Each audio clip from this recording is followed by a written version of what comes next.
Il y a une métamorphose.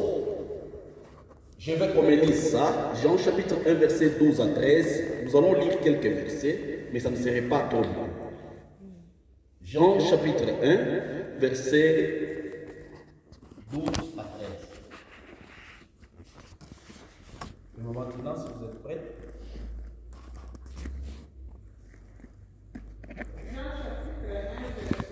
12 à 13.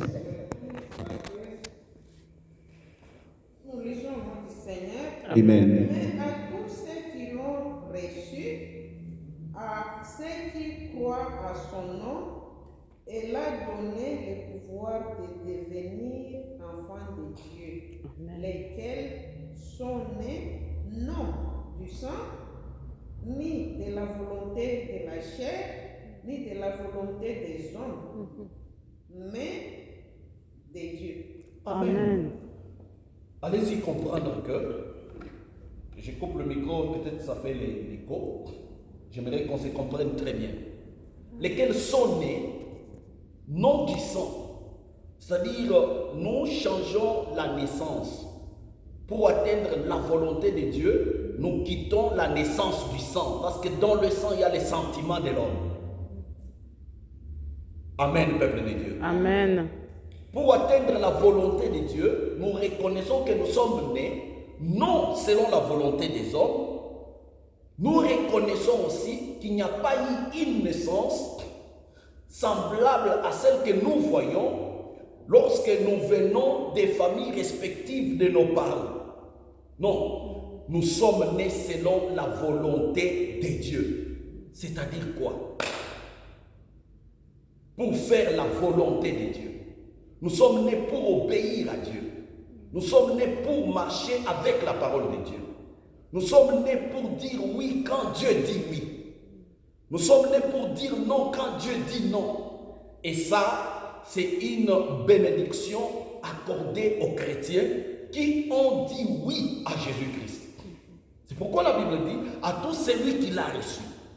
Celui qui a dit oui à lui, il lui donne le pouvoir d'atteindre la volonté de Dieu par la naissance spirituelle. Il devient enfant de Dieu, non selon la volonté de l'homme, mais selon la volonté de Dieu. Amen. Nous ne sommes pas enfants de Dieu à cause des principes religieux, à cause des volontés des chefs religieux. Nous sommes enfants de Dieu à cause de la volonté divine de Dieu très haut. Amen. C'est pourquoi quand nous vivons, nous ne vivons pas pour plaire aux hommes à cause de leur matériel, à cause de leur argent. Mais nous vivons pour plaire à Dieu. Je suis ce que je suis parce que Dieu l'a voulu. Amen, amen. Amen. Alors, nous évoluons rapidement. Psaume chapitre 143, verset 10e. Psaume 143, verset 10e. Qu'est-ce que la Bible nous dit?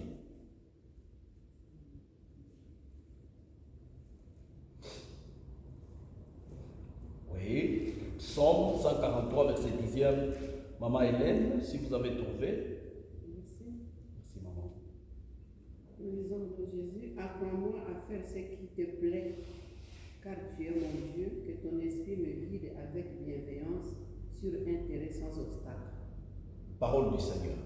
Amen. C'est tout ça, parole du Seigneur cachée. Maman Hélène, oui. Et dans la tradition de Maman Tina, c'est dit comment? 143:10. Oui. La parole de Dieu nous dit, Yes. enseigne-moi à faire ta volonté. Enseigne-moi à faire ta volonté. Car tu es mon Dieu. Que ton bon esprit me conduise sur les voies droites. Amen. Parole du Seigneur.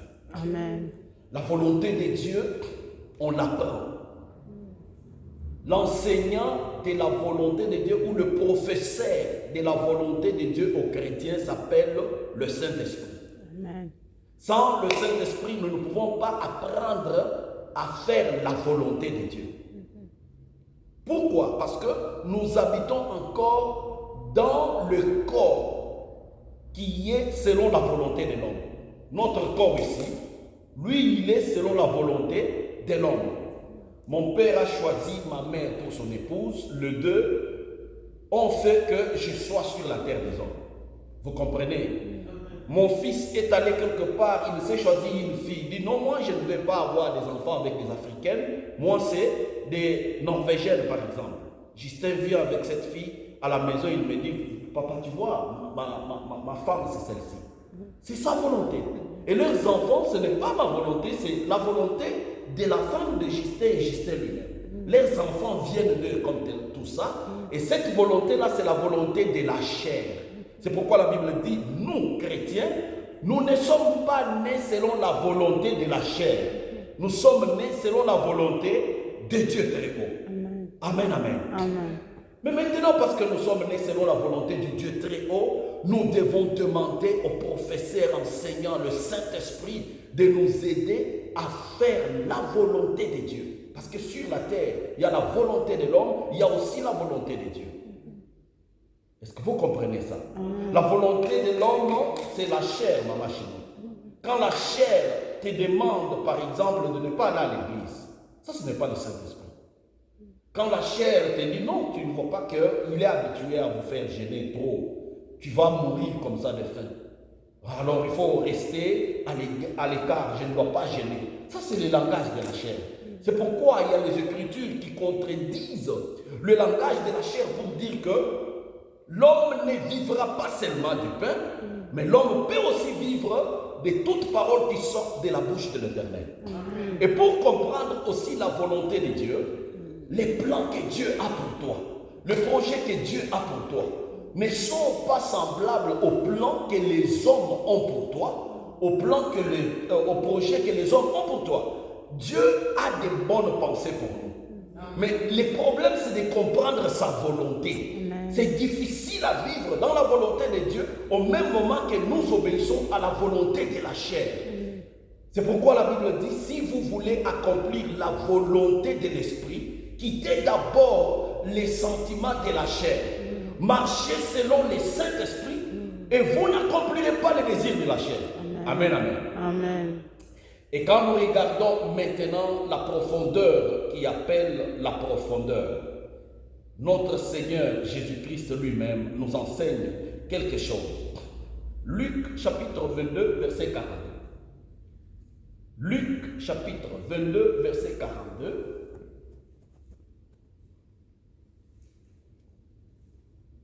Nous allons lire les deux versions, Maman Hélène, Maman Tina. Et Dada, si vous allez vouloir les comprendre bien en Swahili, vous pouvez aussi prendre ça en Swahili, Maman Chima. Si nous pouvons évoluer comme ça. C'est Luc 22. Luc chapitre 22. Verset 42. À partir du verset 42. Nous disons au nom du Seigneur, Amen. disant, Père, si tu voulais éloigner de moi cette coupe, toutefois, que ma volonté ne s'efface pas, mais la tienne. Amen. Amen. Nous disons Amen à cette parole. Amen. Oui, Maman Hélène. Merci, nous disons la parole du Seigneur. Amen. En ces termes, Père, si tu veux éloigner de moi cette coupe de douleur, toutefois, que ce ne soit pas ma volonté qui se fasse, mais la tienne. Amen. Parole du Seigneur. Maman Chino. Akisema, e Baba, ikiwa ni mapenzi yako uniondolee kikombe hiki, walakini si mapenzi yako, bali yako yatendeke. Amen. Benjamin, can you take this one, English or Norwegian language, if you have it there? Can you read also?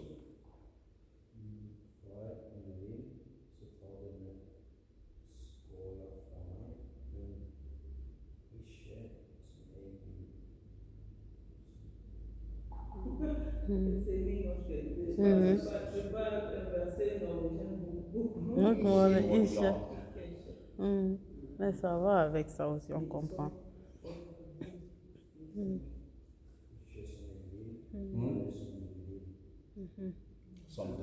Amen. Nous comprenons que Jésus-Christ était Dieu qui habitait la chair, l'Esprit qui habitait la chair. Et les plans de Dieu pour sauver l'humanité, il fallait tuer son fils afin que l'humanité soit sauvée. Mais le fils qu'on devrait tuer ne devrait pas être fils sans les corps, non, fils qui a le corps. Allez-y comprendre que la chair est faible, le corps a peur, l'homme a des pensées opposées à celles de Dieu. Et quand nous marchons selon la chair, nous ne pouvons pas accomplir la volonté de Dieu facilement. Même si vous êtes homme de Dieu, prophète, pasteur, même si vous êtes qui que ce soit, l'épouse d'un serviteur de Dieu, même si c'est Jésus-Christ lui-même. Dans la chair, accomplir la volonté de Dieu, non, il faut toujours appeler au secours à l'Éternel. Ainsi, pour accomplir les services du salut, Jésus a vu comment on devrait l'arrêter, comment on devrait le frapper, comment on devrait le monter sur la croix pour le suspendre là-bas, le tuer, comment il pouvait être blessé, comment il pouvait saigner partout sur le corps. Il a vu cette douleur, il a vu cette souffrance. En tant que grand prophète, il voyait sa maman pleurer, ses frères pleurer. L'église sur la terre n'était pas encore née, mais les disciples de Jésus-Christ dispersés. La douleur était forte. La souffrance était forte. C'est comme ça qu'il a essayé de prononcer les paroles que vous venez de lire là. En disant ceci: Père, si tu voulais éloigner de moi cette coupe, mais toutefois, que ça ne soit pas ma volonté, que ça ne vienne pas de moi.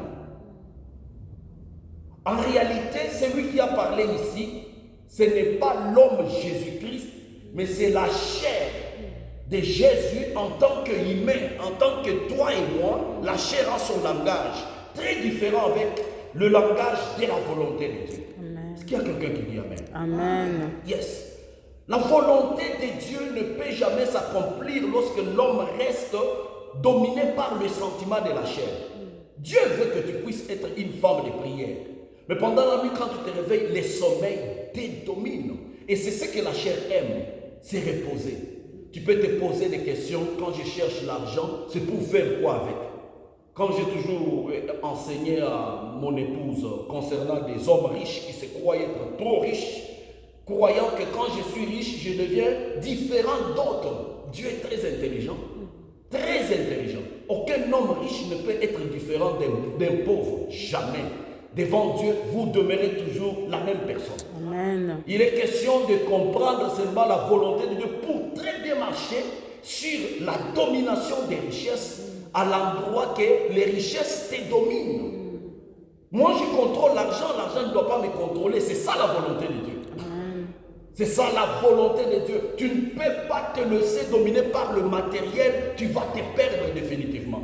Alors nous comprenons que Dieu qui a créé l'homme, il n'a pas créé l'homme pour que l'homme puisse faire quelqu'un d'autre son esclave. Dieu n'aime pas ça. Dieu qui a créé l'homme n'a pas créé l'homme pour que l'homme puisse dominer sur l'homme. Non, ce n'est pas ça. Et le diable a été chassé du ciel, tout simplement parce qu'il voulait mettre son trône au-dessus des étoiles du ciel, c'est-à-dire les enfants de Dieu. Dieu ne peut pas accepter que tu sois dominé par qui que ce soit. D'abord, la volonté suprême de Dieu pour toi est que tu sois libre et que personne ne te domine. Tu vis dans la liberté parce que le Dieu créateur en qui tu as cru est le seul maître à bord de ta vie qui commande et qui dirige ta vie. Pas quelqu'un d'autre. Amen. Amen, amen. Amen. Et je crois que tout celui qui peut aller quelque part dans la sorcellerie pour te combattre, il fait un travail inutile. Amen. Parce que son travail ne s'accomplira jamais. Amen. Si réellement tu es dans la volonté de Dieu, cette volonté est que tu vives avec Dieu comme éclaireur de ta vie, Amen. leader de ta vie, Amen. chef de ta vie. Amen. Tu n'as pas un chef autre en dehors de Dieu créateur Amen. qui commande sur toi. Amen. Mais maintenant, nous allons obliger en encore de parler le langage de la volonté de Dieu. L'apôtre Paul a pleuré. Il est allé vers l'Éternel. Je suis trop rapide, Benjamin. Est-ce que tu prends quelque chose? Tu me dis un peu. Yes. Ah, ce qui est difficile, il prend quand même. Yes. Alors, j'aimerais comprendre que l'homme de Dieu, l'apôtre Paul, avait été buté des difficultés. Il voulait faire la volonté de Dieu à certains moments. Il se voit obligé de faire la volonté de la chair. Et il a pleuré. Pour dire, quand je vais faire du bien, je me vois toujours tomber par le mal que j'ai fait. Et quand je vais faire toujours ce qui glorifie Dieu, il y a une loi qui remonte dans ma chair, qui me combat pour ne pas obéir à ce qui est bien selon la volonté de Dieu. Alors il a appelé la délivrance. Il dit, qui me délivrera?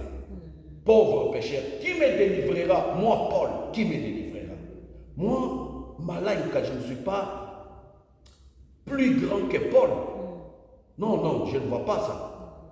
Paul a vraiment manifesté la divinité dans les 5 ministères. Il a enseigné et sa mort, d'après l'histoire, il est mort même comme martyr, voulant être tué pour la gloire de l'Éternel. Mais tout ce que Paul a fait, Paul demande une assistance de Dieu pour être dans la volonté de Dieu. Amen. Et quand nous pouvons nous oublier d'où nous venons et dire non, nous sommes déjà arrivés à cause du matériel. Nous sommes déjà arrivés parce que nous habitons l'Europe, surtout la Norvège. Tu vois, même si tu es malade, les hélicoptères vont tomber. Ils vont venir te prendre. Tu vois, même si tu es malade, les ambulances vont venir. Ils vont te précipiter. Il n'y a pas un pays meilleur en santé comme la Norvège. Que ça ne vous amène pas à oublier la volonté de Dieu. Amen. Même si vous habiterez, je ne sais pas où, craignons la volonté de Dieu dans notre vie. Amen. Ce qui rassure, ce n'est pas l'Europe. Ce qui rassure, ce n'est pas la Norvège. Ce qui rassure, ce n'est pas la richesse. Ce qui rassure, ce n'est pas les études. Ce qui rassure, ce n'est pas une bonne économie. Ce qui rassure, ce n'est pas le travail. Ce qui rassure, c'est la volonté de Dieu. Amen. Et lorsque nous pouvons dire, oui, aujourd'hui nous comprenons que nous sommes nés selon la volonté de l'Éternel, ça veut dire tout simplement, quand il y a des ennemis qui se lèvent à gauche, le Dieu pour qui je fais la volonté va s'élever pour me défendre. Amen. À droite, il va me défendre. Amen. Comme David dit que 1000 tombent à mon côté, 10 000 à ma droite, je ne serai pas touché. Pourquoi? Parce que je suis dans la volonté de Dieu. Amen. Quand je suis dans la volonté de Dieu, les sorciers tomberont. Amen. Je suis dans la volonté de Dieu, les pécheurs tombent. Amen. Je suis dans la volonté de Dieu, les ennemis de ma famille vont échouer. Amen. La volonté de Dieu devient Dieu au devant de toi. Amen. Alors nous allons demeurer dans cette volonté malgré la douleur, malgré la souffrance. Je sais que c'est difficile. Jésus nous enseigne ça. Il dit, si possible, éloigne cette coupe de souffrance de ma vie. Éloigne cette mort de moi. Je sais que ça fait mal pour entrer dans la volonté de Dieu. Mais parce que je suis ton fils, que ta volonté s'accomplisse et non la mienne. Amen. Que la volonté de Dieu s'accomplisse et non la vôtre dans la vie de la Vierge Marie. Je vais terminer par là. Gabriel va débarquer devant cette jeune fille, lui dire, écoutez Marie, Dieu t'a choisi, et toi comme tu es là, tu vas avoir un enfant, sa Marie. La volonté de Marie peut-être était de porter le voile, peut-être était d'inviter aussi ses amis pour leur faire voir comment elle est belle, le mariage. Non, Dieu s'impose, il dit pas toi. D'autres filles vont faire des mariages de voile, mais toi, j'ai un besoin que je vais accomplir avec toi. Dieu vient devant Marie, il veut louer les corps de Marie, il s'impose. Marie dit, mais une autre question. Toi, tu dis, je vais concevoir et je vais donner naissance à un enfant qui va s'appeler Jésus-Christ. Mais je n'ai pas connu un homme. Jusque-là, pendant que tu me parles, je suis vierge. Qu'est-ce que tu veux me dire? Comment ça va arriver? L'ange dit à Marie, oui, la puissance du Saint-Esprit va te couvrir. Et toi, tu vas voir que ce que je viens de te dire va s'accomplir. Vous savez la réponse de Marie? J'aime. Elle dit que ça soit fait selon la volonté de Dieu. Parce qu'elle a accepté, le oui de Marie a rendu possible la parole prononcée par l'ange, qui n'était pas la parole de l'ange, c'était tout simplement la parole venant de l'Éternel. Amen. Et cette parole s'est accomplie dans la vie de Marie. Amen. Marie a conçu. Et ça pouvait amener des problèmes dans sa fiançaille avec Joseph. Vous savez, la volonté de Dieu n'est pas facile. Elle a des conséquences. Quand nous pratiquons cette volonté, nous devons aussi assumer certaines conséquences derrière. Oui, j'étais beaucoup aimé quand je fumais avec eux. Ils m'aimaient quand je prenais la bière avec eux. Ils étaient mes amis quand j'allais avec eux dans les boîtes de nuit. Mais depuis que j'ai reçu Jésus-Christ, depuis que je l'ai accepté pour mon sauveur personnel, mon Seigneur personnel, je ne trouve pas intérêt de boire l'alcool, je ne trouve pas intérêt d'aller dans des hôtels, je ne trouve pas intérêt d'aller fumer avec eux du chanvre. Tous m'ont abandonné. Ils ne veulent pas encore de moi. Ils m'ont fui. On s'est séparés d'eux. Ça ne peut pas t'influencer. Ça, ce sont des conséquences de la volonté de Dieu. Amen. J'étais dans un autre monde, semblable au monde des ténèbres. Maintenant, je ne suis plus dans ce monde-là. Je suis dans un monde éclairé par le Saint-Esprit. Ma vie ne doit pas être la même vie semblable à celle que j'avais hier. Ma vie est transformée. Je vis autrement. Ma façon de parler change. Ma façon de regarder change. Ma façon même de m'habiller change. Ma façon de me comporter change. Et si quelqu'un n'est pas encore arrivé à voir un changement dans sa vie depuis qu'il est en Christ, donc tu n'es pas dans la volonté de Dieu. Il doit y avoir quelque chose qui peut pousser les gens à te critiquer, à parler à mal de toi. Et ça ne doit pas te faire du mal. Quand tu vois les gens parler mal de toi, non, ce n'est pas un problème. Toi, tu n'es pas plus que Jésus-Christ. Tu n'es pas plus que Apollos. Tu n'es pas plus que Paul. Tu n'es pas plus que Pierre. La Bible dit, errez, serez-vous lorsque on vous critiquera. On dira toutes sortes de faussetés sur vous à cause de son nom. Amen. Toutefois, que la volonté de l'Éternel s'accomplisse dans nos vies et que Dieu nous donne la force d'accepter cette volonté. Amen. Est-ce que nous pouvons acclamer le Seigneur? Amen. Alors nous nous inclinons dans la prière et merci à Dieu pour